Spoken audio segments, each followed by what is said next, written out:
पूर्व में प्रशांत महासागर में नौवहन किया, तब उसके साथ 5 अन्य जहाजों को भी देखा गया।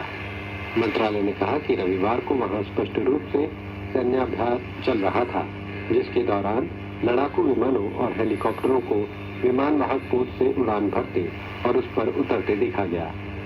मंत्रालय के अनुसार अप्रैल के बाद से पहली बार किसी चीनी विमान वाहक पोत पर इस तरह की गतिविधियों की पुष्टि हुई है।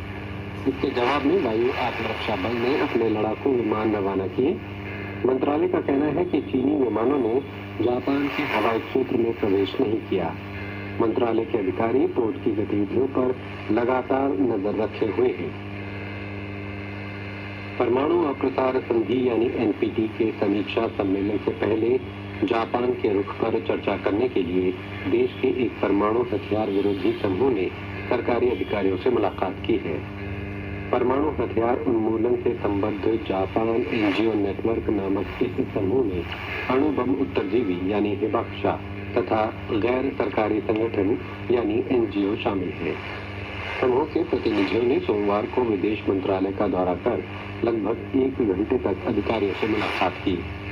प्रतिनिधियों ने सरकार से कहा कि वो परमाणु शक्तियों से अपने परमाणु शस्त्रागार में कमी लाने के और अधिक प्रयास करने का आग्रह करे। उन्होंने ये मांग भी की कि सम्मेलन के अंतिम दस्तावेज में परमाणु हथियारों की अमानवीयता और संयुक्त राष्ट्र परमाणु हथियार निषेध संधि के महत्व को स्पष्ट रूप से उल्लेखित किया जाए। इसके जवाब में अधिकारियों ने कहा कि परमाणु विभीषिका झेल चुके दुनिया के एकमात्र देश के रूप में जापान परमाणु हथियारों की अमानवीयता का सटीक चित्रण करने की आवश्यकता पर बल देगा।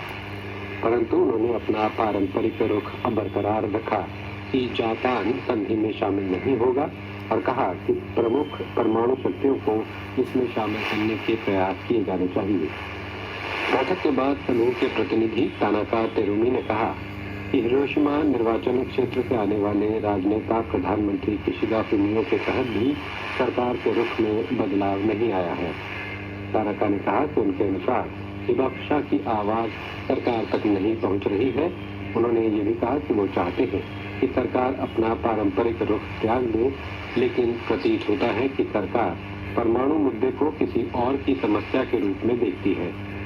परमाणु अप्रसार संधि के पक्षकारों का समीक्षा सम्मेलन अगले माह न्यूयॉर्क स्थित संयुक्त राष्ट्र मुख्यालय में आयोजित किया जाएगा।